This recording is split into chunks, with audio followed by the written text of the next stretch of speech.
everybody, this is Island Hopper TV, and today we're coming to you from Singapore with the best places for you to stay. Let's go. First up, here we are in Bugis. The area known for Bugis Junction, also many different shopping malls, Bugis Street, which is very famous. It's also an area that's known for having an Islamic influence, especially with Kampong Glam being right next door, which we will be showing you a little later on. Also a very famous colonial area known as Chimes. It's got a J in the middle, so take note of that when you're trying to pronounce it. Along the Chimes Junction and Chimes Street area, you will find lots of shopping. You can see the durian there, but good prices. This isn't where you're going to find expensive shopping unless you go into those luxury malls. They have high-end 5-star resorts around here, but they also have some affordable accommodation you can find starting around $100. Now here we are at the CBD. This is the Central Business District. I stayed at the Westin Hotel here. They also have food courts around here, like the Maxwell Hawker Station. They have Lau Pau Sat, which is probably the best hawker in all of Singapore. The CBD is right next to the Marina Bay area. Many of you know Marina Bay Sands, but Marina Bay is a lot more than just Marina Bay Sands Hotel. This is probably the most famous area that you know of, but it basically wraps around the marina here, which is essentially a man-made reservoir from the river that meets the ocean right there to the south. So here you're going to find a lot of different luxury hotels. You have the Fullerton, then there's the Fullerton Bay Hotel, which is nearby as well. Both beautiful hotels. You have the Hotel Travertine, and then you have the Park Royal Collection here at Marina Bay, the Ascot. So a lot of hotels right here in the area around Marina Bay. Obviously Marina Bay Sands being the most famous of them all, but it is quite expensive, around $500 to $600 a night on the low end. Now this is probably the second most famous area in all of Singapore. This here is Orchard Road. Orchard Road is a long, beautiful road of modern malls. They also have many different luxury hotels here. Here you'll find the Grand Hyatt, the Marriott. You'll also find the Hilton, along with several other world-class hotels right here along the Orchard Road area. But really, people come here for the shopping experience and the vibes. It's kind of like the Times Square of Singapore, if you want to call it that. There's a great variety of MRT stations around here. Also, they have plenty of buses that can get you right down into the CBD within 10 to 15 minutes. So as you know, many of these areas are connected by buses or trains. Singapore probably has the most efficient MRT system in the world. Also lots of overpasses and underpasses. Most of it's like an underground city down here. Everything is air conditioned and the malls are connected. By the way, guys, we do have a channel called Island Hopper TV Hotels, where we show you the best hotels from the destinations we go to. I've reviewed about 17 different hotels in Singapore, so go check out that channel. Over there you'll find reviews from Singapore for the Conrad, the JW Marriott, the Hilton, and the Grand Hyatt, just to name a few. Now here we are at the Little India area. Here they have the Hampton Inn. They also have the Holiday Inn, which is where I stayed at either one of those two great locations. They also have a Marriott Tapestry Collection hotel here, and then some really good affordable ones around Little India. But this is a nice place to go walking around at night. You're going to get a little bit more of a India cultural experience than you would get in the rest of Singapore. It's not quite as modern, but it is much more affordable. So if you need something very cheap, like a new suitcase or some new shoes or some new eyeglasses, and you don't want to pay a lot, you come down here to Little India and you'll find those deals. I also come down here for the temples, the food, and a haircut. Next up, we're here at Kampong Glam. This is a great area to stay if you're looking for some nightlife. A little bit different vibe. This is where the Islamic mosque and culture is mostly to be found around the Singapore area. Very cultural, colorful, lots of restaurants for Turkey and other Middle Eastern destinations. So if you're looking for that kind of food, you'll find that here. And they have Arab Street, Haji Lane, two very cool places to go, walk around, enjoy a coffee or a beer, and soak up all the vibes, really. It's very picturesque down here. Also, it's within walking distance from Bugis, so you can easily stay in one of the two areas and get around from there. Plenty of MRT stations nearby as well. And I stay at the Andaz Hotel right there, and they have an amazing rooftop right there at Mr. Stork's, so you can see right here.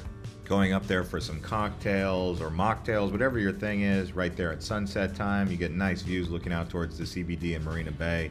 Next up, here we are at the riverfront. The river runs from basically the Marina Bay area all the way past Boat Key and then Clark Key, Robinson Key, and you can walk this whole area. You'll find many different hotels, starting with the Intercontinental at Robinson's Key, along with the Holiday Inn and a few others. Then you'll find some capsule hotels in Boat Key, and Boat Key capsule hotels are really affordable in a nice area, so that might be something for you budget travelers to look up when you're in Boat Key. And then they have a lot of boutique hotels around Clark Key, and both those areas, Clark Key and Boat Key, are known for its nightlife, especially on the weekends. This here is just a look at one of those river boats that will take you out into Marina Bay and back. It takes about 30 minutes to an hour, and it's a good way to get an idea of what to expect along the river. And as we continue to show you around Singapore and the best places, if you look in the comments below, you'll see a link to our best things to do in Singapore. We went to 50 different places to show you, but also there's timestamps there so you can bounce around from location to location to get an idea of what to expect when you're coming here to Singapore for your holiday. But as you walk around the riverfront, you will see there is a lot of history, like this here Cavenagh Bridge. So they've preserved some of that old history, and you can see the signs there. Now here we are at Raffles. This is basically in between Bugis and the CBD, and Raffles is a very popular area. I would say this is the heart of Singapore city area. So if you can get a MRT over to Raffles, you'll really find yourself right in the core.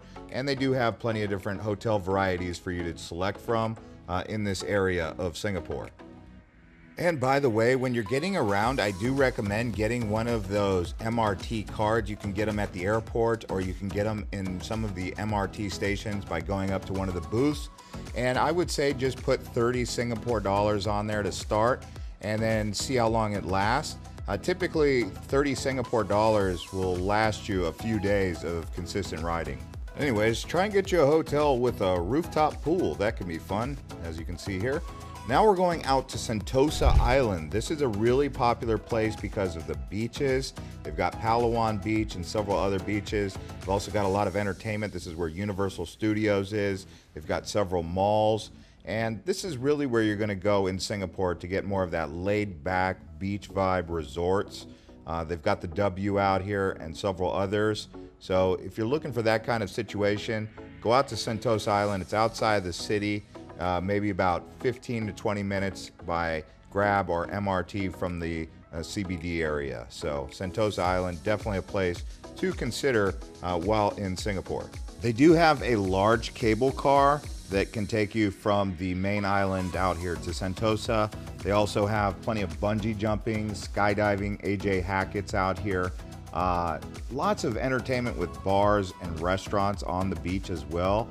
This is a popular place to go on the weekends for the locals as well, so be sure to plan accordingly. Maybe you want to go here on a weekday instead of a weekend just because of the crowds, and then the prices go way up. And sometimes these beach clubs, they fill up quickly. But if this is something that you're into, beach clubs, that Ibiza vibe, that Santorini, that Bali kind of vibe, that's what you're going to find out here. Also, there is a monorail that connects from the main island out to here, so you've got many options. As far as getting around, people usually just walk, or they ride one of these double-wheeled scooters, these stand-up scooters that you can see here. That's another way to get around. Now here we are at Kalong. So the main road out here is Joo Chiat. The reason I like staying out here in Kalong at maybe the Holiday Inn Express or the Hotel Indigo or one of these other hotels like the Mercure at Roxy Square, they just recently finished the MRT line, so they're opening it up and going all the way out to Marine Parade. But it's a nice place to go, not as expensive. You can find a lot of budget hotels over here, like an Ibis, right there along Joo Chiat. I would say if you're trying to save some money, you might just want to stay out here in Kalong, and that would be my recommendation. I would say the restaurants out here are better than most parts of the city because of the prices and the options. This is more of that down-to-earth Singapore vibe that I really like. So I always try and stay out here at least a couple days when I come to Singapore. Now here we are in Chinatown. Now Chinatown is considered one of the more culture areas. If you're looking to be in an area where it's around Chinatown, this is going to be perfect for you. It's a little bit more expensive here. It's next to the Buddha Tooth Relic Temple. Also, they've got some hawkers. Michelin restaurants can be found out here, so that's a benefit of being in Chinatown. Next up, here we are in Novena. Now, Novena is known as the medical city of Singapore. So they have some nice hotels over here, like the Courtyard Marriott with a really nice rooftop pool and bar. Also, they have the Holiday Inn nearby, and then they have an Aloft Hotel as well. Several other hotels you may consider staying at, but this is more of that medical city kind of vibe, I guess you could say, because that's who's really out here. But it's a decent area. It's just outside of Orchard, really, and outside of Little India. So it's north of Little India and a little bit northeast of Orchard. They do have some food hawker stalls. It's a lot more laid back, so you're gonna get a cosmopolitan feel out here without the crowds. And I would say this is more of a livable area for a long-term stay, especially outside of the center of Novena. Don't stay near the mall, but stay just around the Aloft Hotel area. I would say that's best. Another area that you might want to stay is Holland Village. This is just outside of Queenstown.